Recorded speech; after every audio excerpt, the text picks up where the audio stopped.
సంఖ్యాకాండం 11వ అధ్యాయం.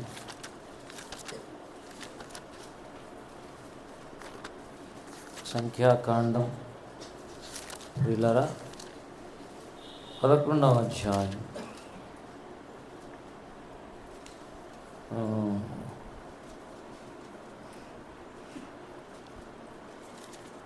జనులు ఆయాసమును గూర్చి సనుగుచుండగా అది యెహోవాకు వినపడెను.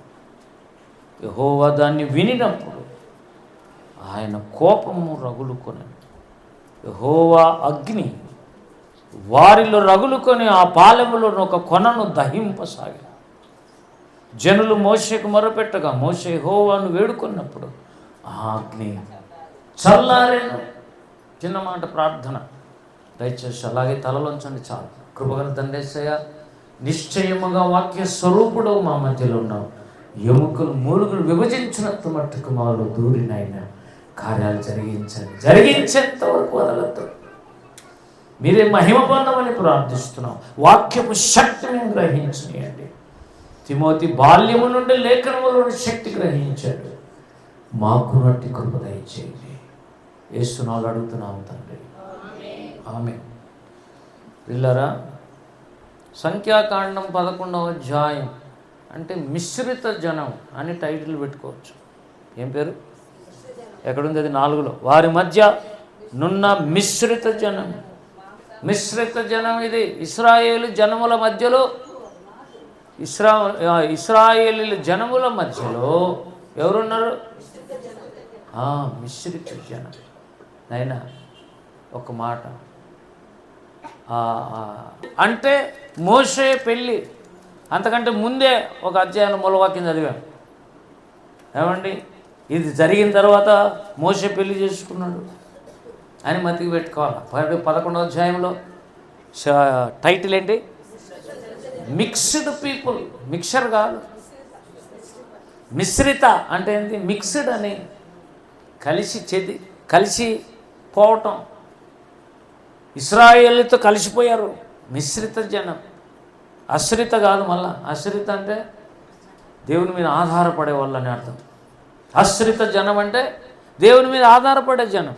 మిశ్రిత జనం అంటే దేవుని ప్రజలకు వేరుగా ఒక జనం ఉంటుంది. ఎప్పుడు సంఘంలో ఉంటుంది, సమాజంలో ఉంటుంది, ప్రతి సంఘంలో ఉంటుంది. అయితే ఒక మాట ఈ దినం ఏమన్నాడు 11లో? ప్రియులారా, మొదటి వచ్చిన జనులు ఆయాసమును గురించి సనుగుచుండగా. ఎవరు విన్నారండి? మనకు సనుగు వస్తే ఎవరు వింటారు? ఓయమ్మ, కొన్నిసార్లు నేను కూడా బలహీనున్నే. పులివెందుల స్థలం విషయంలో ఏం ప్రభా ఇన్ని సంవత్సరాలు అయింది ఇంకా చేస్తానని చెప్పావు కదా అని అప్పుడప్పుడు ఆలస్యమవుతుంది. చేయండి ఆయన. అది సనుగు కాదులేండి. ఏం ఆలస్యం ఆయన కృప మీద ఆధారపడటమే. సనగడం అంటే పూర్తి రివర్స్ గేర్, తిరుగుబాటుతో అనమాట. ఏం అని మాట్లాడటం. మోషే మీద మాట్లాడి ఈ సనుగు అట్లా కంటిన్యూ అవుతుంది. ఎక్కడి నుంచి?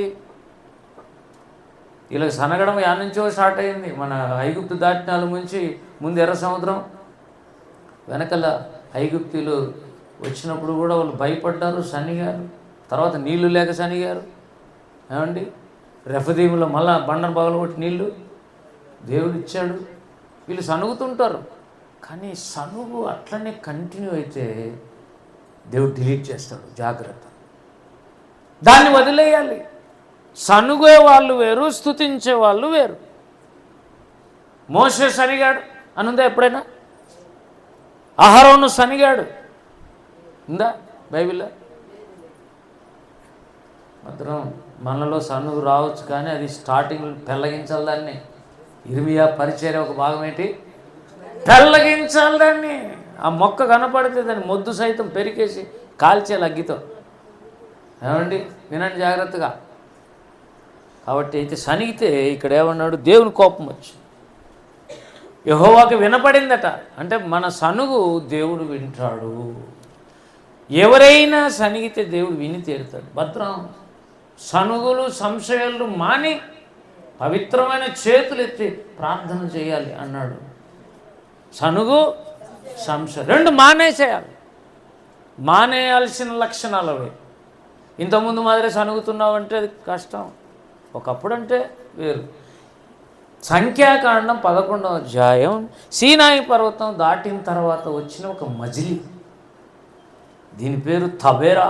3లో యెహోవా అగ్ని వారిలో రగులుకొనినందున ఆ చోటికి ఏం పేరు పెట్టారండి? తబేరా. ఎందుకు? కింద ఏమన్నాడు దాని పేరు? మన హెబ్రీ భాష నుంచి తెలుగులోకి వచ్చేసరికి ఏమైంది? అది మంట. ఆ స్థలం పేరే మంట. ఎందుకంటే మీకు కడుపు మంట అంటాంలే మనం. తబేరా ఎందుకు అంటే మంట ఎందుకు అని. తబేరా అనే స్థలంలో శనిగారు కాబట్టి దేవుని కోపం వచ్చింది. దేవుని కోపం వస్తే ఏం జరుగుతుంది? ఏమి దేవునికి ఎందుకు కోపం వచ్చింది అంటే బాగినల్లా సీనాయి పర్వతం ముందు సనిగినప్పుడు దేవుడు చాలా క్షమించాడు. సీనాయి పర్వతం తర్వాత సనిగితే చంపేశాడు. బాగా మతి పెట్టుకోలే పాయింట్. సనుగు సీనాయి ముందు వరకు పర్వాలేదు. సీనాయి పర్వతం మీదకి దేవుడే దిగి వచ్చి మోసేతో 40 రోజులు ప్లస్ 40 రోజులు 80 రోజులు మాట్లాడాడు గనక చాలా అనుభవాలు వచ్చాయి వీళ్ళకి. ఇప్పుడు కూడా సనిగితే ఒప్పుకోడు.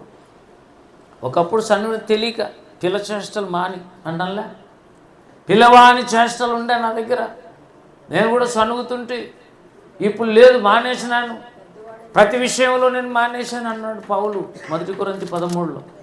చూడండి ఎవరైనా 1 కొరింథీ 13 తిరగద్దండి దయచేసి. 1 కొరింథీ 13వ అధ్యాయం చదువునైనా.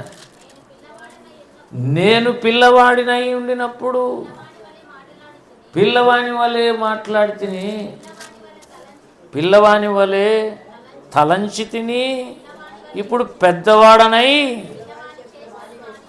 తలంచి తిని, యోచించి తిని, మాట్లాడి తిని, ఇప్పుడు పెద్దవాడనై పిల్లవాని చేష్టలు మానివేసి తిని. ఆత్మీయంగా పిల్లవానిగా ఉన్నప్పుడు పౌలు ఒక రకంగా ఉన్నాడు. ఆత్మీయంగా పెద్దవాడైనప్పుడు పౌలు పిల్లవాని చేష్టలు మానేశారు. ఏమండి వింటున్నారా మీరు? ఆకలి అవుతుంది కదా. కాదేం సార్ మరి ఏంటి వాక్యం సార్ మీరు అర్థం చేసుకుని, ఏం జ్ఞానం సార్ మీరు ఇంత వాక్యం ఏదో జ్ఞానం చెప్పినట్టు చెప్తారు కానీ మమ్మల్ని అర్థం చేసుకునే జ్ఞానం లేదు మీకు. లోపల మేము ఏం తిట్టుకుంటున్నాం నీకు తెలుసా? అసలు ఒక్క రోజన్నా 1 గంట ముందు అయిపోయి చేసినావా నువ్వు?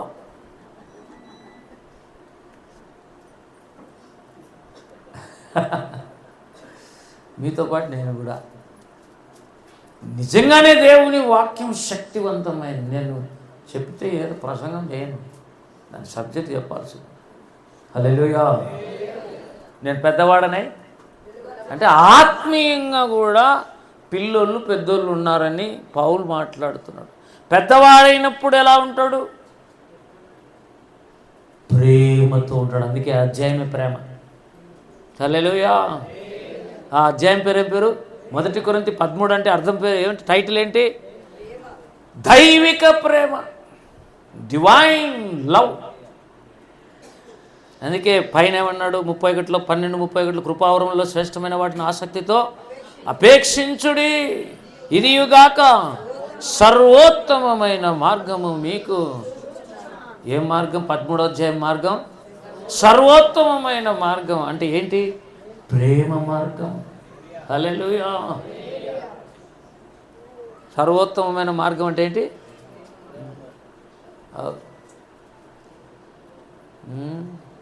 నిత్యాశ్రయ దుర్గమైన యేసయ్య అనే పాట నాకు చాలా ఇష్టమైన పాటల్లో ఒకటి. దాంట్లో అంటాడు 2వ చరణంలో, నా అభిషక్తుడా నీ కృపావరములు సర్వోత్తమమైన మార్గము చూపినే. ఏమండి ఏమన్నాడు? నా అభిషక్తుడా నీ నీతి కిరణాలు సర్వోత్తమమైన మార్గము చూపినే, మర్మములన్నీ బయలుపరచువాడా, అనుభవ జ్ఞానముతో నే నడిచెదనయ్యా, మర్మములన్నీ బయలుపరచువాడా, జ్ఞానముతో నీ నడిచెదనయ్యా, నిత్యాశ్రయ దుర్గమైన యేసయ్యా. తరతరములలో నీవు మాకు చేయనివేమున్నది. ప్రణమిల్లెదను ప్రణుతించెదను పరవశించెద నీలోనే. ప్రణమిల్లెదను ప్రణుతించెదను పరవశించెద నీలోనే.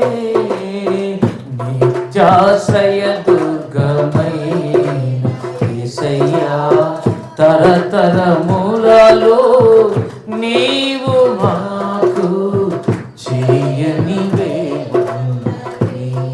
నా అభిషక్తుడా, నీ కృపా వరములు ఏ మార్గాన్ని చూపాయి? సర్వోత్తమమైన మార్గాన్ని 12వ అధ్యాయం 1 కొరింథీ 12, అది శ్రేష్టమైన వరములు, కృపా వరములు అవి. 13వ అధ్యాయం సర్వోత్తమమైన మార్గాన్ని చూపుతున్నాయి. వరములన్నీ దేనికోసం? దేవుని ప్రేమను చూపడానికే. హల్లెలూయా. నువ్వు ఫేమస్ కావడానికి కాదు. కొంతమందికి ఇష్టం ఇట్లానే తలకే పడిపోవచ్చు తప్ప అటువంటి పరిచర్య. రంజితన దగ్గరికి వచ్చి ఒకటి అడిగినంట, మీరు తాకితే పడిపోతారా సార్? నేను ఇట్లంటే దెబ్బ పడిపోతారు సార్ అన్నాడు.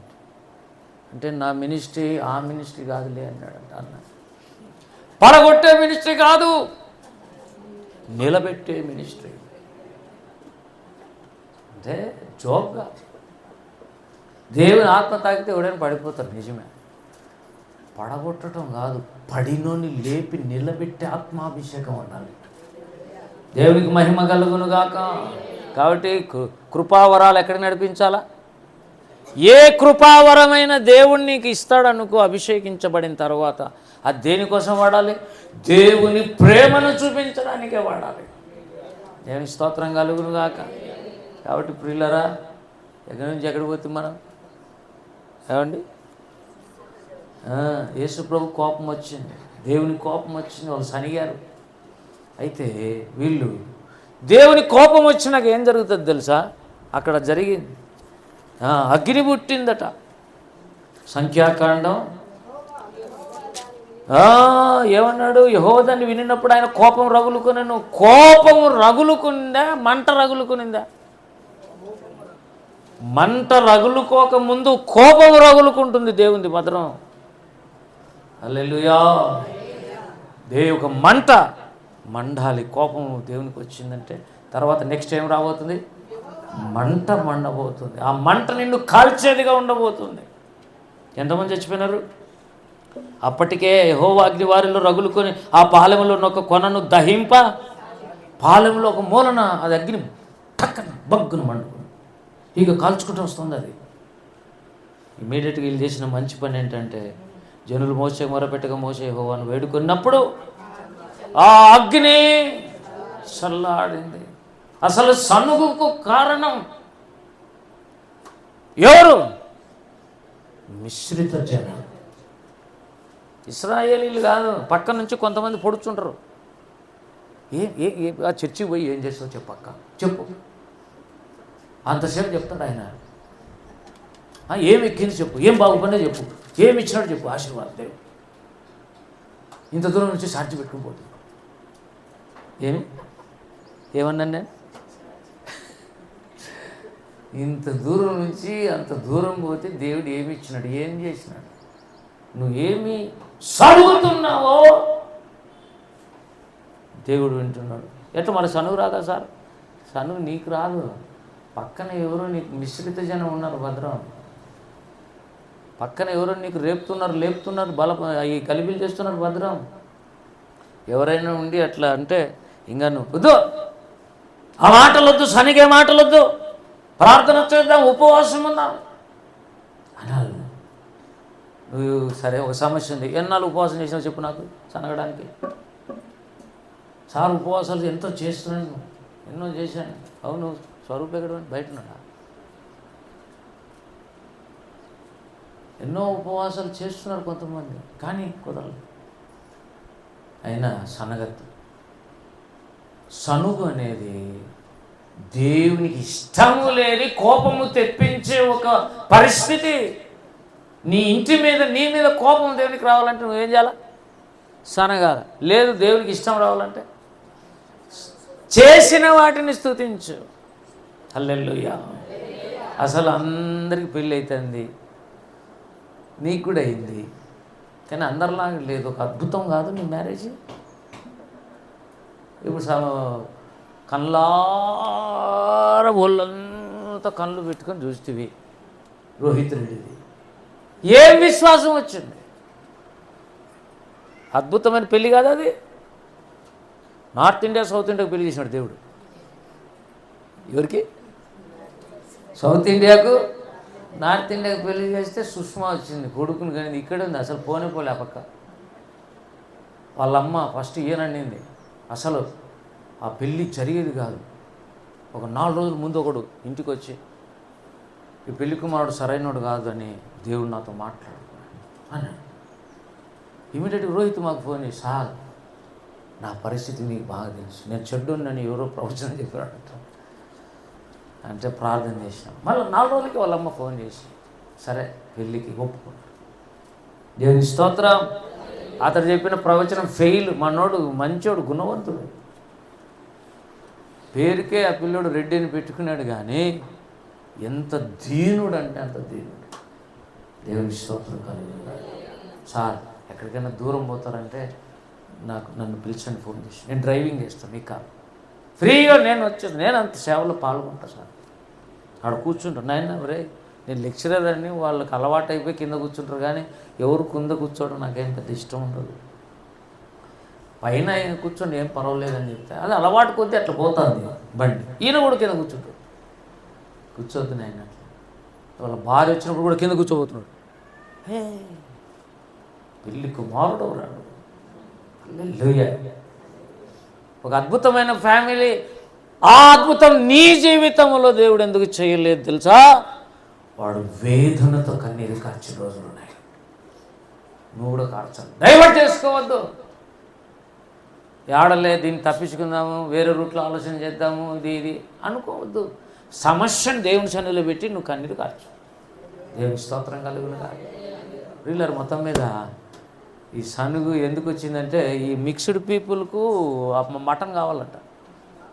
ఏం కావాలా?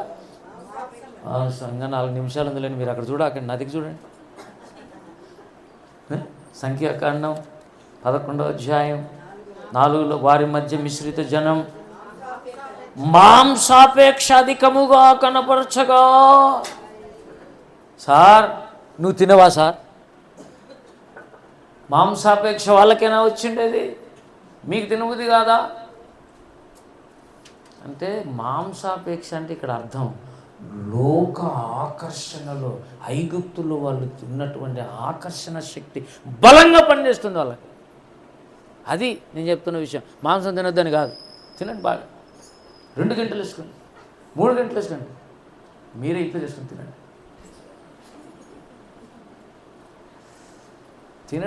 తినచ్చు. కొంతమంది పాపం వారాల తరబడి తినరు, ఒకటేసారి అర్ధ బకెట్ తింటారు.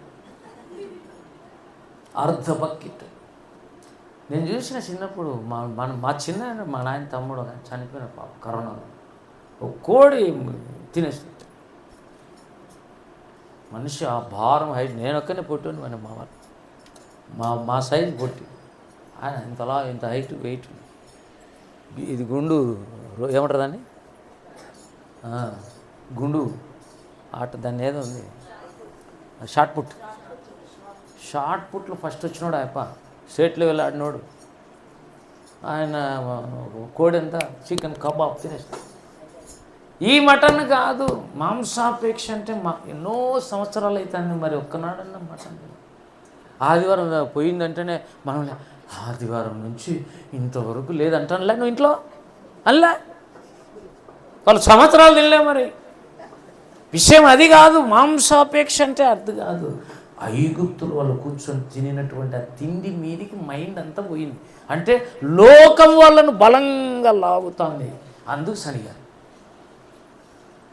సన్నిహితులకి దేవుని కోపం వచ్చింది.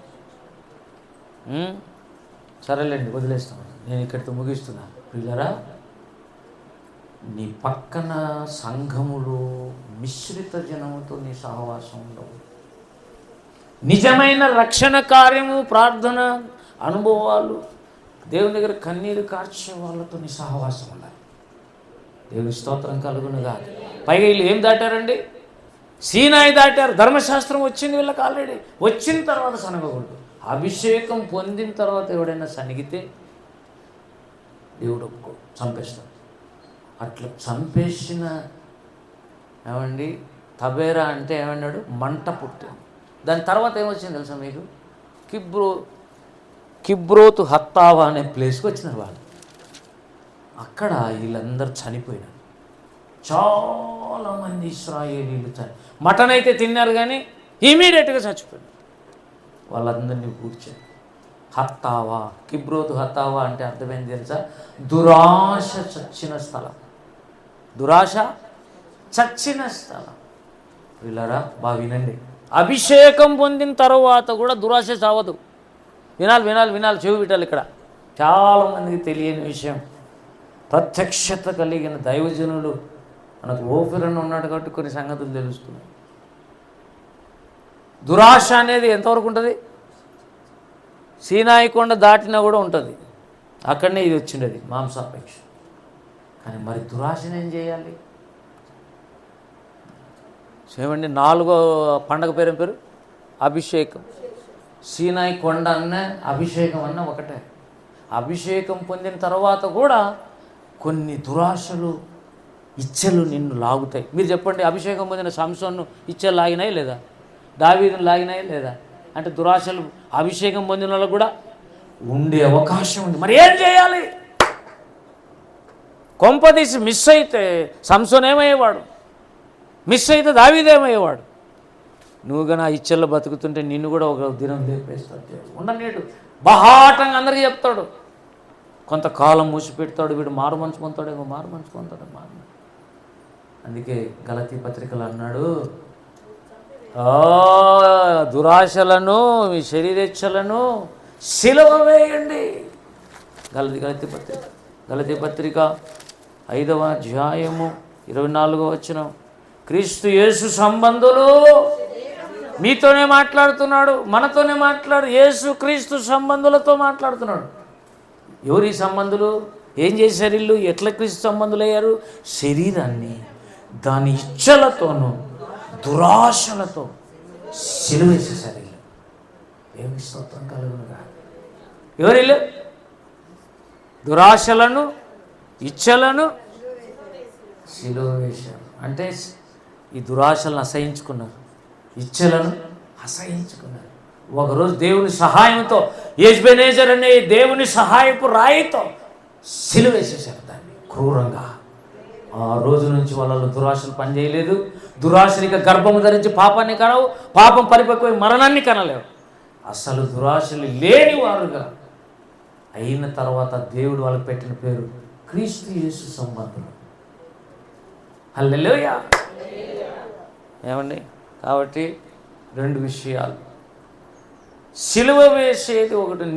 నీ జీవితంలో దేవునికి విరోధమైన వాటిని నువ్వు కూడా అసహించుకుంటూ కనుక వస్తే అప్పుడు సిలువ వేస్తావు. వాటితో కనుక మెల్లగా మింగిలైపోయినంటే పాపంలో కలిసిపోతావు. కొంతకాలానికి దేవుని కోపం రగులుకుంటుంది, బలైపోతావు. నువ్వు సిలువ వేస్తే మాత్రం గలతీ పత్రికలో అక్కడనే చెప్పాడు కదండి. ఏమండి, పైన ఆత్మ ఫలం ఏమనగా సంతోషము, సమాధానము, దీర్ఘశాంతము. 22లో 24లో ఇది ఉంది. సిలువ వేసిన వాళ్ళు, దురాశలు వద్దనుకున్న వాళ్ళు, ప్రభువా ఇవి నాలో నుంచి తీసేయని ఉపవాసం ఉండి శరీర ఇచ్చలన్నీ చంపేసిన వాళ్ళను దేవుని ఆత్మఫలం వాళ్ళలో పండుతుంది. హల్లెలూయా. అప్పుడు వచ్చే సంతోషం వేరు. ఇప్పుడు సంతోషం రాదు. ఎందుకంటే ఇంకా సిలువ వేయనటి చాలా ఉండాలి లోపల. కాబట్టి ఈ విషయం జ్ఞాపకం చేసుకున్నాను. మిశ్రిత జనముతో ఎక్కువగా తిరగద్దు. తిరిగితే పరిశుద్ధులతో, ప్రార్థనా పరులతో తిరుగు. నీలో ఉండే దురాశలు, నీ ఇచ్చలన్నింటినీ రాసుకొని ప్రార్థన చేసి ఉపవాసం ద్వారా వాటిని చంపివేయి. ఏమంటే శరీరేచ్ఛలను చంపివేయండి, అప్పుడు మీరు ఆత్మానుసారంగా నడుచుకుంటారు. హల్లెలూయా. కనుక ఈ మాటలు మన హృదయంలో దాచిపెట్టుకుందాం. ఎక్కువ గంట 2 గంటలు ఒక పూట ఉపవాసం ఉండి చెయ్యండి. నేను ఇప్పుడు ఈ నుంచి అడుగుతూ వస్తా, ఉపవాసం చేసేవాళ్ళు ఎవరు అని మీరు చెప్తా రావాలి. నేను అడుగుతా ఇప్పుడు, వారానికి ఏ రోజు నువ్వు ఉపవాసం చేస్తావని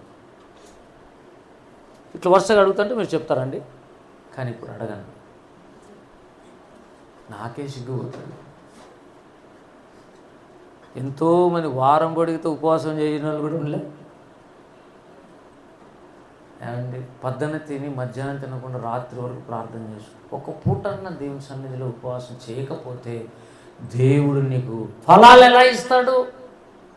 కనుక ప్రియులారా, జ్ఞాపకం చేసుకుందాం, దేవుని యొద్ద సనగద్దు, స్తుతించటం నేర్చుకో. కృతజ్ఞతాస్తుతులు ఎల్లప్పుడూ చెల్లించుడి. హల్లెలూయా.